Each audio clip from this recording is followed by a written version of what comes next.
Hey guys, thanks for tuning in. Today we're going to talk about timers of dryers. I'm an appliance refurber and I go through a lot of dryers, and when I determine that the timer is bad, I usually send them off to a timer refurber, which all he does is refurbish timers. He's on eBay. I'll put a bunch of information at the end of the video on how to get in touch with him and how to find his ads.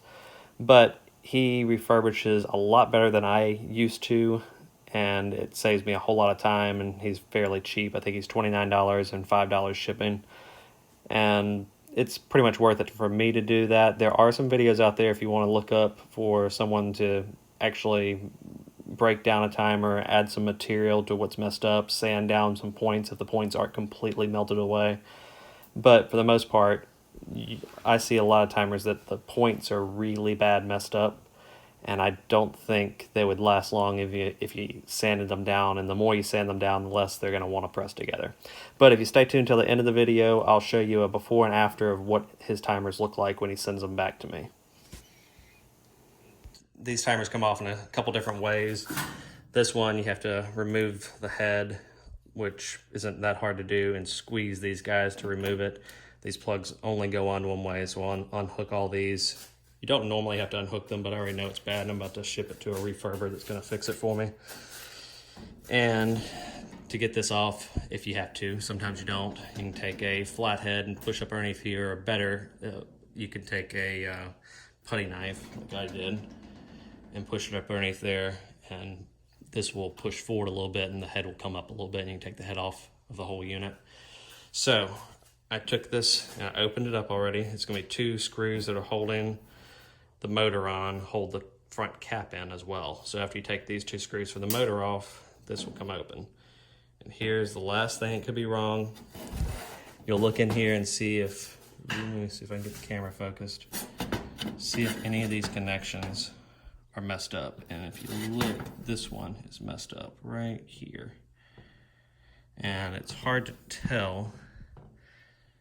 Oop, I can get back on here. It's hard to look at where my finger is.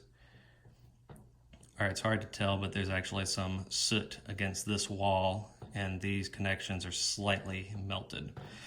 If you want to test this, which is always hard to figure this out if these are bad or not, even with a tester, you can test between this third one and this last one here. When it's on, when the actual heating element should be on, so put it at like 40 or put it at energy preferred in the middle of these two. Make sure you're at something that has heat. If you put it here, it's not going to help you out. Set it at one of these 3 and know where they are, and check all 3 positions. And if you're not getting a good connection, then that's going to be what your problem is. And I send these off to get refurbed now. You can go on eBay, look up your model number, and you basically mail it to the guy for $35 plus $5 in shipping. You send it to him and he refurbs it and mails it back. And some people can just clean up these connections a little bit, take a little piece of sandpaper and really get in there and clean them without messing anything up, and it'll just start working. I don't recommend this. I'd rather just get it refurbed by the guy, because a lot of times you're fixing a symptom of the actual problem.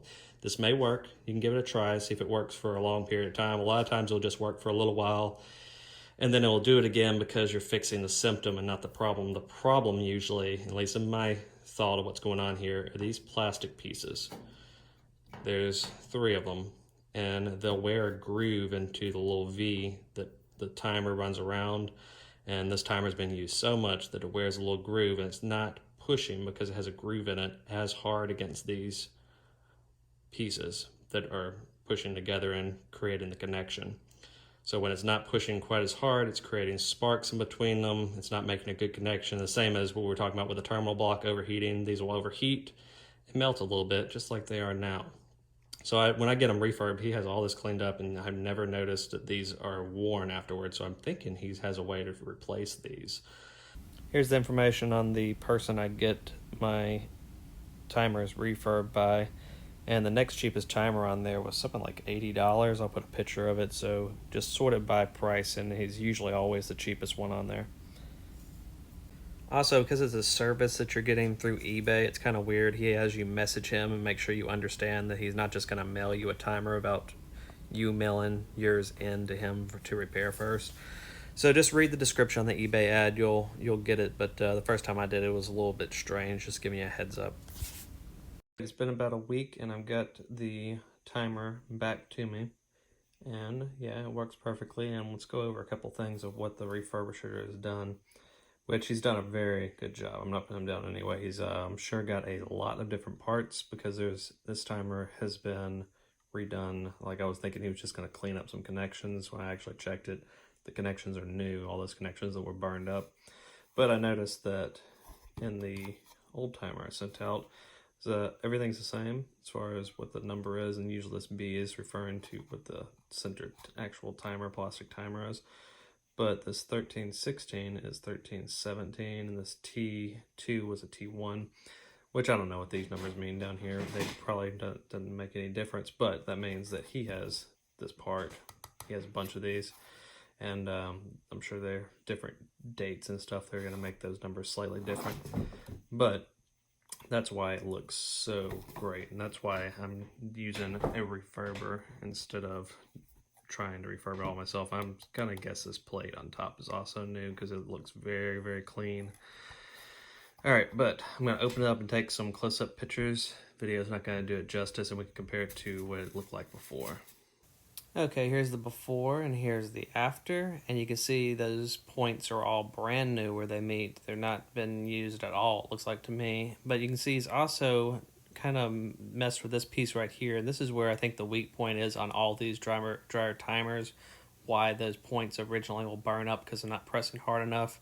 And it looks like he's put 2 pieces of metal through it, and he's also added some material on the back side, which looks like it was done pretty well. So this guy's a refurber, and I'm sure he does a lot of these things.